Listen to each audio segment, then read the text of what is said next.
Hi there, how's it? Okay, cool. So I've washed my hands. The environment in here is clean of all of my hair on the floor, so we can finish this conversation. I just want to show you what I intend to do.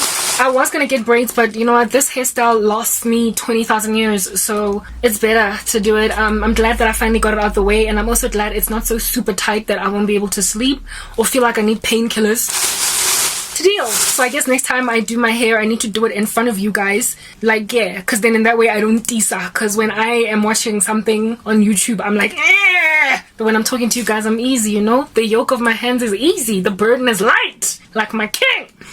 Anyway, whatever, it's this stuff again. Soft dread. I don't know, I'm even thinking of, like, as I talk to you guys, continue to segregate it, because I want to be done with this hairstyle by tomorrow. Like, prep the hair tonight, and then tomorrow we're just gonna go on right ahead and install it, and then I've got something on my head for 2 months, you know what I mean? Anyway, so go check out the previous part to gauge your bearings, where it is that we find ourselves in the history of my story.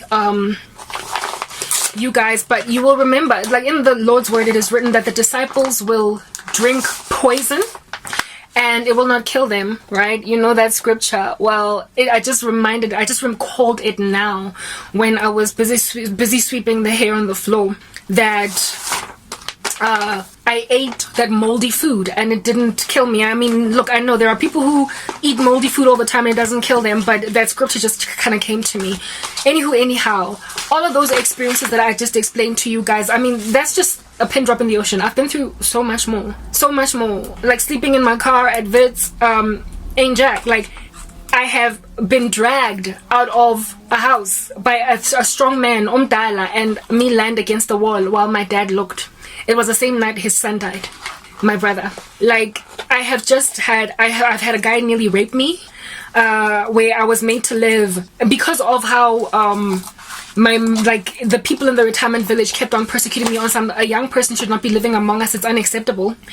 My mother decided to organize for me to go and live with this irresponsible drunk that was my dad, in a place where I'm not going to be given grief, and she literally was more happy to pay rental for her ex-husband than she was to let me come back home. Go Cosmo City. And it was there where some Nigerian dude that first started out a friend ended up trying to like rape me. Anyway, whatever. Yeah, I've been through a lot. I ended up coming up with a protection strategy using children, and these kids what helped me get out of that situation, because they were very embarrassing to my mom. It's like I was a creche owner. The way that these kids just teamed around me, it's like God brought them to me like bees to honey, and these children were evidencing my innocence. They loved me so much. They came to me every single day and they protected me from evil men. I have been touched, strangely sexually harassed. Thank God no rape ever happened, but I've definitely been groped at. I've been touched in places I don't appreciate, because I was living in a house with a drunk that kept on bringing more drunks into the environment, and every so often they saw it fit to just touch me funny. Yo, guys, Yazi, I've been through a heck of a lot. I have been through hell and back. That Cosmo City deal was dissolved because of the fort that God used to hold up for me using children. And that was the only time that my mom was willing to let me come back and live here at home with her. No, it was, oh God, have mercy on us all. She rented me a back room at the back of my uncle's house in Naturina for a year. The people in the house were kind. The wife was godly, you know, unequal yoking. The wife was godly, the husband was lost, and the husband was salivating at my toes. Komorago. And it was so uncomfortable. Like, he would literally check the coast to see if his wife is home and then start knocking on my door.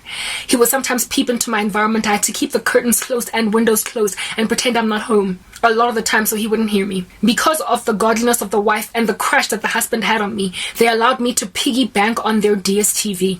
So I had television for a couple of months. But then they moved out because they had an altercation with my uncle. The devil, yo guys, Usatani, the devil has just been like, anywhere where I found reprieve, solace, he took it away from me. He took that wife away from me because she was godly comfort. She was a godly woman. So I liked her. And she had a gorgeous daughter as well, a tiny little 5-year-old. And they just used to love me, the two of them. And every so often the stove in the house wasn't working because my uncle was irresponsible in upkeeping. He was a bad landlord.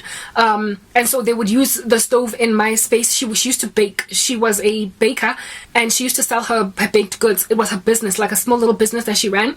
And so she sometimes used to come and bake using my stove, and we would chat and fellowship in the Lord, etc. She was a grace and a blessing to me.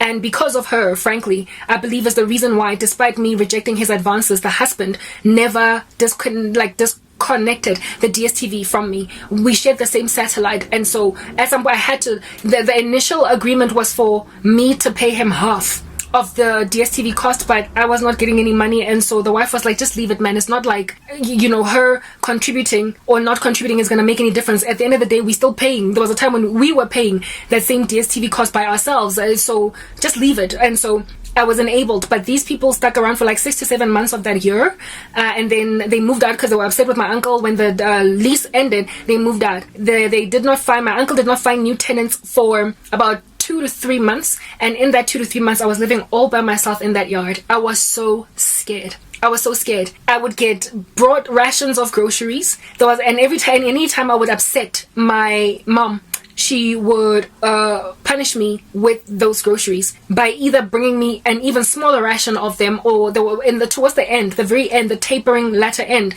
the last month, I didn't get any groceries brought to me at all.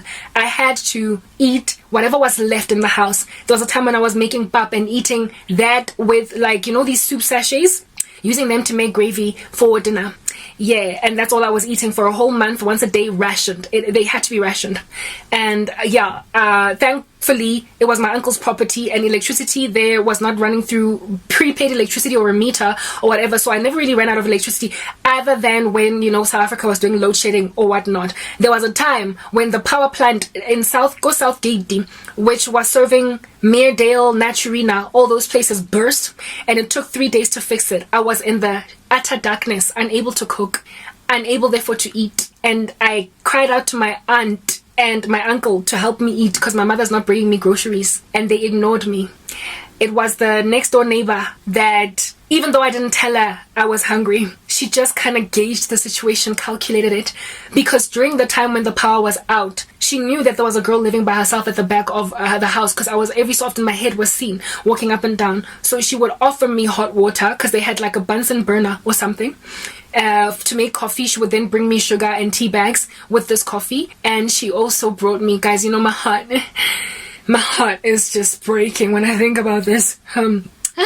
She could tell that something was kind of weird, and so she was more or less like my age, maybe give or take younger by 2 or 3 years. And so she would bring me not only this hot water with these tea bags, but she brought like a whole loaf of bread and some slices of cheese, and that's what I ate for those 3 days when the power was out. She didn't need to ask me if I needed bread. She just brought it, And that's how I got through those 3 days without being able to cook. I mean, rice, meal, that's all I had.